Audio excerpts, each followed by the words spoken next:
Hi friends, ಎಲ್ಲರಿಗೂ ನಮಸ್ಕಾರ. Welcome back to my channel. ಬನ್ನಿ, ಇವತ್ತಿನ ವಿಡಿಯೋದಲ್ಲಿ ಎಸ್ ಎಸ್ ಸಿ ಒಂದು ಅಫಿಷಿಯಲಿಯಾಗಿ ನೋಟಿಸ್ ಹೊರಡಿಸಿದೆ.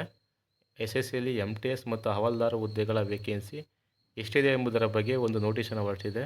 ಬನ್ನಿ, ಎಷ್ಟು ವೇಕೆನ್ಸಿಗಳು ಖಾಲಿವೆ ಎಂಬುದರ ಬಗ್ಗೆ ತಿಳಿದುಕೊಳ್ಳೋಣ. ಎಸ್ ಎಸ್ ಸಿನೇ ಖುದ್ದು ಅಫಿಷಿಯಲಿ ಹೊರಡಿಸಿರುವಂಥ ನೋಟಿಸ್ ಇದು. The candidates may please refer to the notice of multitasking non-technical staff and Havaldar CBIC and CBN examination 2025 published by the commission 26/6/2025 ಅಂತಂದರೆ ಎಸ್ ಎಸ್ ಸಿ 26/6/2025 MTS ಮತ್ತು ಹವಾಲ್ದಾರ್ ಹುದ್ದೆಗಳ ನೋಟಿಫಿಕೇಶನ್ ಹೊರಡಿಸಿದೆ ಅಂತ ಹೇಳಿದ್ದಾರೆ. The tentative vacancy of MTS mentioned in para 2.1 of the notice of examination may be read as 4375 and vacancy of Havaldar may be read as 1089 instead of 1075.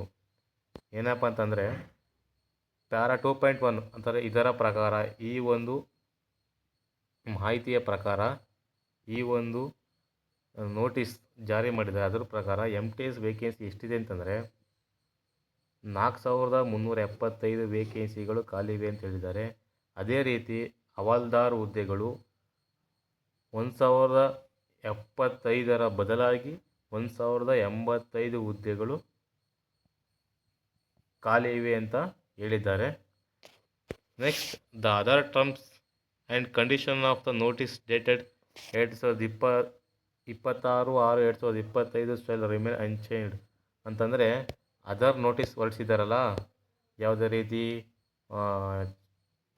Change ಮಾಡೋದಂತಿರಲಿ, ಯಾವುದೇ ರೀತಿ change ಮಾಡಲ್ಲ ಅವರು. ಏನು ಹೊರಡಿಸಿದ್ರು 26/6/2025 ಅದೇ ಇರುತ್ತೆ. ಬರೀ ವೇಕೆನ್ಸಿ ಮಾತ್ರ ಅವರು ಚೇಂಜ್ ಮಾಡಿದ್ದಾರೆ ಅಂಥೇಳಿ ಈ ಒಂದು ನೋಟಿಸಲ್ಲಿ ಹೇಳಿದ್ದಾರೆ. ಇದಾಗಿದೆ ಫ್ರೆಂಡ್ಸ್ ಇವತ್ತಿನ ವಿಡಿಯೋ. ಈ ವಿಡಿಯೋನ ಇಷ್ಟ ಆದರೆ ಒಂದು ಲೈಕ್ ಮಾಡಿ, ಶೇರ್ ಮಾಡಿ, ಸಬ್ಸ್ಕ್ರೈಬ್ ಮಾಡಿ. ಈ ವಿಡಿಯೋ ನಮಸ್ತೆ ಫ್ರೆಂಡ್ಸ್. ಓಕೆ, ಬಾಯ್.